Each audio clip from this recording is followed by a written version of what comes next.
السلام علیکم، کیسے ہیں آپ؟ امید ہے ٹھیک ہوں گے۔ ہم نے واصف علی واصف صاحب کی کتاب دل دریا سمندر کو پڑھنا شروع کیا ہوا ہے، اور آج جو مضمون ہم پڑھیں گے اس کا عنوان ہے آرزو۔ چلیے شروع کرتے ہیں۔ بسم اللہ۔ وش انسان جب تک زندہ ہے بے آرزو نہیں ہو سکتا۔ شاید آرزو ہی زندگی ہے۔ ہر انسان صاحب آرزو ہے، ہر دل آرزو پیدا کرتا ہے۔ آرزو نہ ہو تو زندگی بے معنی سی ہو کر رہ جائے۔ آرزویں انسان کو بے بس کر دیتی ہیں۔ انسان انہی آرزوؤں کے حصار میں اس طرح جکڑا جاتا ہے جیسے شہد میں مکھی، اور پھر انسان ڈوبتا ہی جاتا ہے۔ ایک آرزو کا تعاقب ہمیں دوسری آرزو سے متعارف کراتا ہے۔ اس طرح سلسلہ در سلسلہ زنجیر بنتی چلی جاتی ہے، اور اس سے نجات کی راہ ممکن نہیں رہتی۔ ہماری زندگی کی اکثر وابستگیاں آرزو کے دم سے ہیں۔ محبت آرزوئے قرب محبوب کا نام ہے، نفرت آرزوئے فنائے عدو کا نام ہے، حصول زر آرزوئے آسائش ہے، اسی طرح عبادت آرزوئے تقرب حق ہے۔ غرض یہ کہ ہر عمل کے ساتھ آرزو کا وابستہ ہونا لازمی ہے۔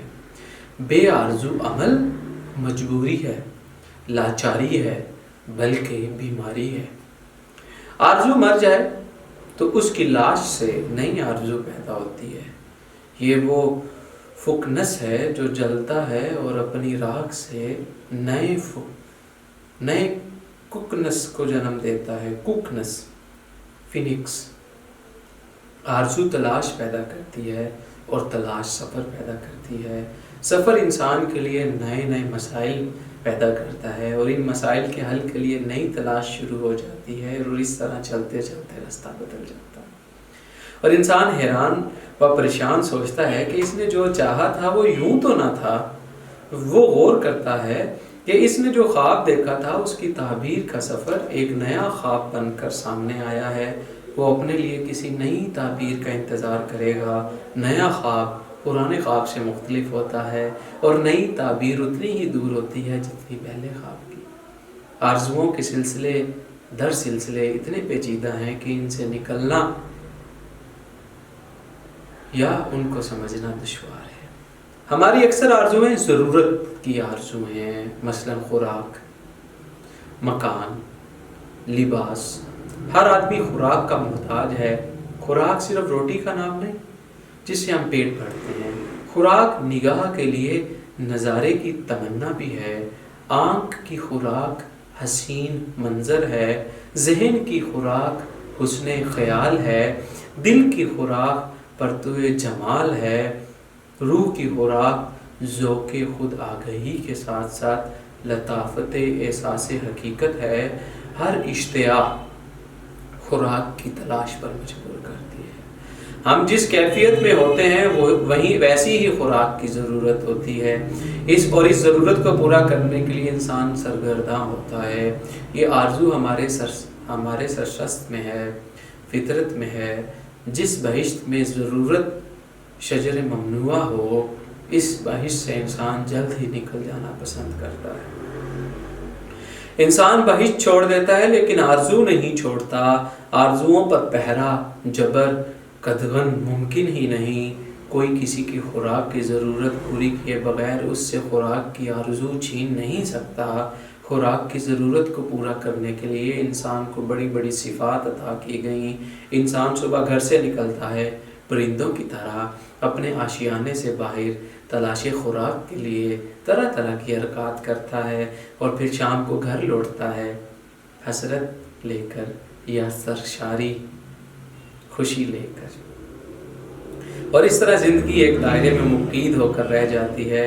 اس ضرورت کی خواہش کی تکمیل کو انسان کامیابی کہتا ہے۔ پھر ایک دن اسے ایک نئی صورتحال سے تعارف ہوتا ہے۔ وہ محسوس کرتا ہے کہ یہ ضرورت ہی اس کی واحد ضرورت نہیں، اسے کچھ اور بھی چاہیے۔ اس طرح پرانی آرزو ایک نیا جذبہ بن کر ابھرتی ہے، اور انسان پھر مصروف ہو جاتا ہے۔ ایک نئے انداز کے ساتھ وہی پرانا انسان نئی حرکت میں نظر آتا ہے۔ مکان میں رہنے کی آرزو، اپنے ذاتی مکان کے حصول کی آرزو انسان کو بے چین کر دیتی ہے۔ وہ مکان بناتا ہے، کیسے کیسے جتن کرتا ہے، کہاں کہاں سے کیا کیا کچھ اکٹھا کرتا ہے۔ انسان سکون کی خاطر بے سکون ہو جاتا ہے، آرام کی تمنا میں بے آرام ہوتا ہے، اور کبھی کبھی قیام گاہ کی خاطر سفر اختیار کرتا ہے۔ وطن میں خوبصورت آستانہ بنانے کے لیے بے وطن ہونا بھی گوارا کر لیتا ہے۔ یہ آرزو بڑے رنگ دکھاتی ہے۔ عمر پردیس میں گزر جاتی ہے اور امید یہ ہے کہ دیس میں رہائش باعزت ہو۔ پردیسی دور سے گزرے ہوئے طیاروں کو سلام کہتا ہے کہ وطن کی ہواؤں کو سلام۔ آرزو انسان کو کیسے کیسے دن دکھاتی ہے، اس کا جاننا مشکل نہیں۔ ایک بہتر مستقبل کی آرزو حال کو بدحال کر دیتی ہے، اور پھر مستقبل اسی حال کا حصہ بن کے رہ جاتا ہے۔ انسان سماج میں عزت چاہتا ہے، وقار چاہتا ہے، سرفرازی چاہتا ہے، اس لیے تو محنت کرتا ہے۔ اس کا مرتبہ اس کو عزت نہ دلائے تو یہ محنت بھی رائگاں ہو جاتی ہے۔ وہ لوگوں کو اپنے ماتحت کام کرتا دیکھ کر اپنے آپ کو اپنے قد سے بڑا سمجھنے لگ جاتا ہے، لیکن یہی لوگ جو اس کے ماتحت ہیں اس کی عزت اور شہرت کو گھن کی طرح کھا جاتے ہیں۔ اس کے پاس سماجی مقام ہوتا ہے لیکن عزت نہیں۔ شاید عزت سماج پر رعب کا نام نہیں، سماج کی خدمت کا نام ہے، اور خدمت کے لیے اور طرح کی آرزو چاہیے۔ سیاست کے میدان میں ہم دیکھتے آ رہے ہیں کہ حکمرانی کی خواہش اور تخت و تاج کی آرزو کیا انجام لاتی ہے۔ یہ آرزو کہاں کہاں سے گزرتی ہے۔ عزت کی آرزو کوئے ملامت سے بھی گزرتی ہے۔ لوگوں کو مرغوب کرنے اور متاثر کرنے کی آرزو انسان کو ہلاک کر دیتی ہے، اور وہ نہ لوگوں کو مرغوب کر سکتا ہے نہ متاثر۔ یہ لوگ بس عجیب لوگ ہیں، جہاں یہ بے فیض فوقیت دیکھتے ہیں بس وہیں سیخ پا ہوتے ہیں۔ ان پر احسان انہیں جتا کر کیا جائے تو بھی یہ ناپسند کرتے ہیں۔ لوگوں کو ممنون کرنا ان پر ظلم کرنا ہے۔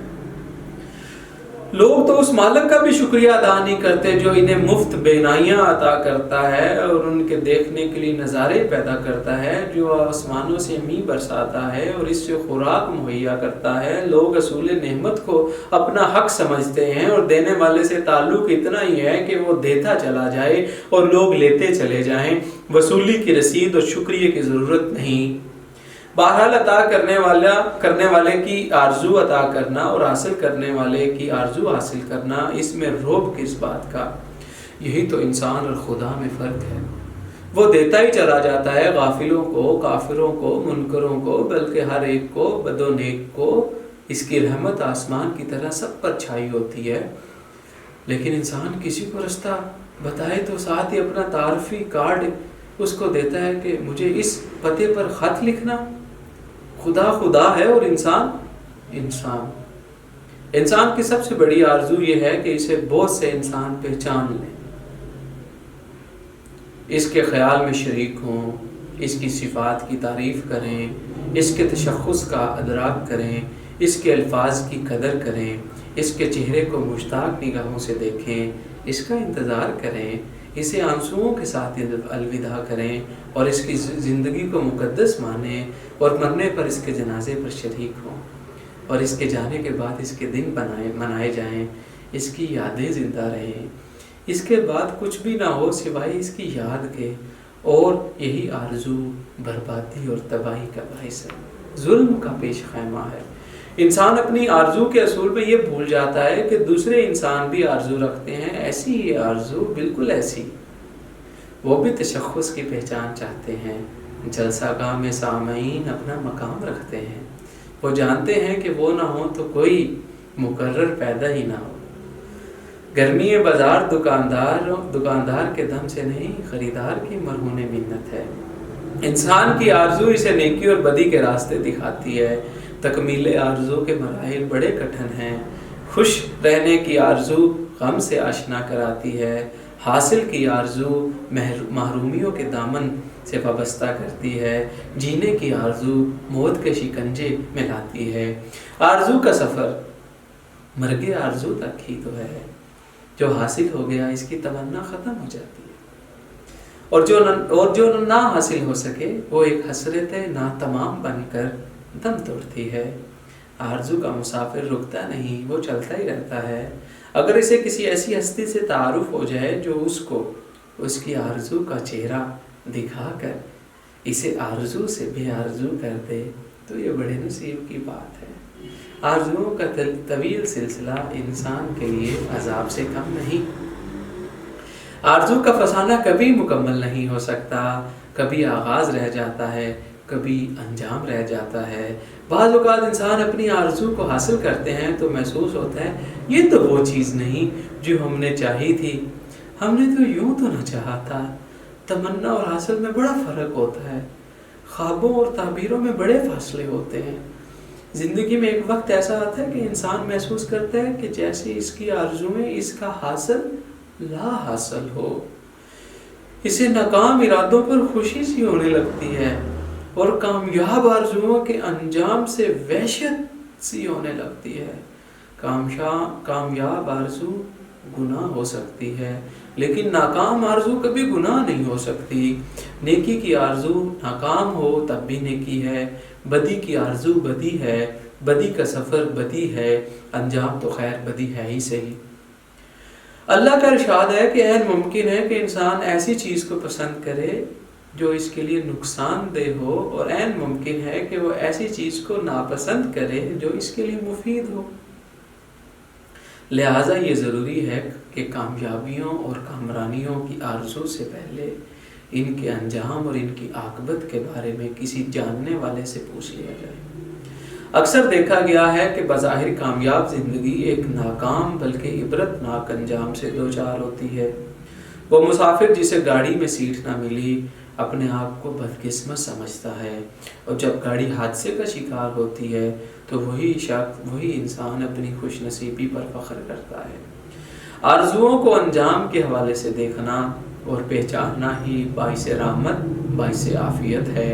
یہ جاننا چاہیے کہ نیک آرزوؤں میں ناکامی بری آرزوؤں میں کامیابی سے بدرجہ بہتر ہے۔